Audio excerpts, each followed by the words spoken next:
Matutulog na nga sana ako mga mamis, kaya lang naalala ko na kailangan ko na nga palang magpalit ng mga punda ng unan ko, pati na rin ng kumot at ito na rin sapin ng aking anti-bed sore bed. Pero bago nga ako magpalit ng aking mga punda mga mamis, naisipan ko na maglinis na lang din itong aking sofa bed. Hindi ko nga vacuum day ngayon mga mamis, pero magva-vacuum na din ako para sigurado at hindi na rin ako matambakan ng alikabok at ng agyo dito sa likod ng aking sofa bed. Bali, nusog ko nga lang muna tong sofa bed mga mamis at pagkatapos tinanggal ko lang yung mga laman neto sa likod or yung mga nakasuksok sa likod netong sofa bed. At pagkatapos dun ko na nga sinimulan mag-vacuum. Buti na nga lang hindi ganoon kadami yung agyo or yung alikabok dito sa likod dahil nga kaka-vacuum ko lang din naman. Kailangan ko na din kasi talaga dalas-dalasan yung pag-vacuum ko mga mamis dahil madalas na nga din kaming may bisitang baby dito. Yung partner ko kasi mga mami sa business na pulburon, sa tuwing meron kaming pa-orders na pulburon at gagawa kami dito sa bahay, dinadala niya rin yung baby niya. Hindi naman kasi pwedeng iwan niya sa bahay nila yung baby niya mga mamis dahil sa kanya dumidede yon. At sa tuwing gagawa nga kami ng pulburon mga mamis, ay inahayaan namin siya minsan na gumapang lang dito sa sahig. Pero sinasabi na naman namin ng kutsyon. Yun nga lang mga mamis, dahil magapang na talaga siya, minsan nakaabot na siya dito sa tiles at sa ilalim ng aking sofa bed. Kaya naman naisipan ko na hindi na rin talaga pwede na hindi ko dalas-dalasan yung pagbabacuum tsaka pagdalampaso dito sa ilalim ng sofa bed ko. Parang sa ganun nga mga mamis, makaabot man yung baby ng partner ko dito sa ilalim ng sofa bed, hindi maalikabok or hindi maagiw. Isang beses kasi mga mami, sumabot siya dito sa ilalim, tapos pagkuha namin sa kanya, ayun, nagdikitan sa kanya lahat ng alikabok. Bali, pagkatapos ko nga palang mag-vacuum mga mamis, nag-spray lang ako doon at nagbasahan ako. Yung ginagamit ko palang pang spray mga mamis, ako lang yung gumagawa noon. Bali, Sunrox nga lang yon na may tubig at pagkatapos nilalagyan ko ng Downy. Ang ganda niyang gawing panglinis mga mamis kasi talaga namang nalilinis talaga yung mga madumi-dumi or yung mga merong mancha-mancha yung tiles o kaya yung mga wall nyo. Ang maganda pa nga sa ginagawa kong pang spray na yon mga mamis, madalas kasi talaga may langgam kami dito, pero kapag ini-sprayan ko, talaga namang nawawala agad yung langgam o kaya namamatay agad at hindi na bumabalik. At pagkatapos nga, nag-spray din ako ng pabango sa ilalim para naman mabango-bango yung ilalim ng sofa bed ko. Na-vacuum ko na nga din tong sofa bed mga mamis at pagkatapos ibinalik ko na siya sa dati niyang pwesto. Bali, ang sunod ko ang ginawa mga mamis ay kumuha na nga ako ng mga punda ng unan. Palitan ko na rin pala yung sapin ng kama ni Atina at pagkatapos nagkapalit na nga din ako ng sapin ng aking anti-bed sore bed. Kung mapapansin niyo pala mga mamis, halos iisa lang yung kulay ng aking mga punda.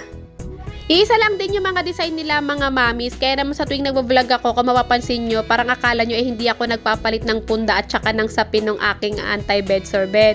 Pero nagpapalit ako mga mamis. Minsan, every 1 week, pag tinamad-tamad, umaabot siya ng 2 weeks. Bali, tinabi ko nga muna yung mga nakuha kong punda doon sa aking box mga mamis. Ang una ko munang gagawin ay tatanggalin sa tahitong sapin ng aking anti-bed sore bed. Hindi kasi talaga to yung pinakabalot niya mga mamis. Wala kasi talagang sariling cover tong anti-bed sore bed ko mga mamis, ginawan ko lang ng paraan. Ito kasing binabalot ko sa kanya na color brown, pang double size talaga tong bed. Pero dahil wala na yung dati naming kutsyon na pinagagamitan ko netong brown na balot na to, eto nga't ginamit ko na lang sa anti-bed sore bed ko at pagkatapos tinatahi ko na lang para nga hindi na ako mahirapan na maya-maya ayos. Dati talaga ginagawa namin kumot yan mga mamis kasi manipis nga lang lalo na kapag summer. So pagkatapos ko nga palitan ng sapin yung aking anti-bed sore bed, natahi ko na, sunod ko nga papalitan naman itong mga punda ko ng unan. Alam nyo mga mamis, yung ibang punda namin dito ng unan ay punda pa namin ng unan nung bata pa ako. Pati din yung iba naming unan mga mamis, unan pa namin yun nung bata pa ako na ginamit ko na nga lang at binitbit ko na nga lang kung saan kami lumipat ng bahay. Napakadami kasi talaga naming unan dati mga mamis. Kaya naman kesa bumili ako dati, tungat nang hingi na lang ako kay mama ng ibang unan. So pagkatapos ko nga dun sa sala mga mamis, tungat sabi ko kay Atina, ilabas niya na yung mga unan niya, tanggalin niya na rin yung sapin ng kama niya para mawalisan ko na nga din yung pinakailalim. O gaya nga ng dati mga mamis, pagdating sa pag-aangat ng kama ni Atina, ay siya na lang yung gumagawa dahil alam niyang mabigat yan para sa akin. Dito naman sa kwarto ni Atina mga mamis ay nagwalis-walis lang ako. Hindi na ako nag-vacuum dito mga mamis kasi ito talagang kwarto ngayon ni Atina ay madalas ko nang i-vacuum. Para nga nang sa ganun ay hindi na ako natatambakan ng alikabok at agyo, lalong-lalo na dito sa kwarto ni Atina. Eto nga't nakatapos na akong makapagwalis mga mamis, nakapaglagay na din kami ng bagong sapin sa kama ni Atina. At pagkatapos nga tinulungan na ako ni Atina ng ibaba yung kama niya. Hindi ko pa nga pinapasok itong mga una niya dahil kailangan ko munang palitan ng mga punda. Kung mapapansin nyo nga mga mamis, 3 lang naman kami dito sa bahay, si Athena, si Daddy, ako, pero napakadami naming unan. Sobrang komportable kasi talaga kami matulog tsaka humiga mga mamis kapag madami kaming unan sa mga pagilid-gilid namin ni Athena. Lalong-lalo na ako mga mamis, kailangan ko din talaga ng madaming unan, lalong-lalo na sa ilalim ng paa ko para nga hindi nagmamanas. So bali napalitan ko na nga ng mga punda yung unan ni Athena at pinapasok ko na nga kay Athena isa-isa. So ito na nga ngayon yung kwarto ni Athena mga mamis, bagong palit na ng sapin, o diba?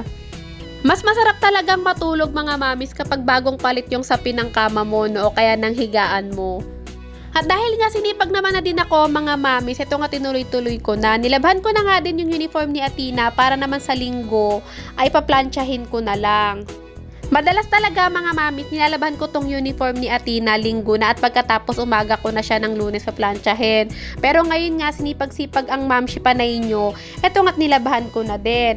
After ko ngang isampay yun mga mamis, oras naman na para maligo ako. Hindi naman talaga ako naliligo mga mamis ng madalas, pero dahil nga pinagpawisan ako tsaka parang feeling ko na alikabukan ako, di naligo na lang din ako. At pagkatapos ko nga maligo mga mamis, eto nga't ito namang bituka ko, masyadong nagpapapansin, ayaw kumalma.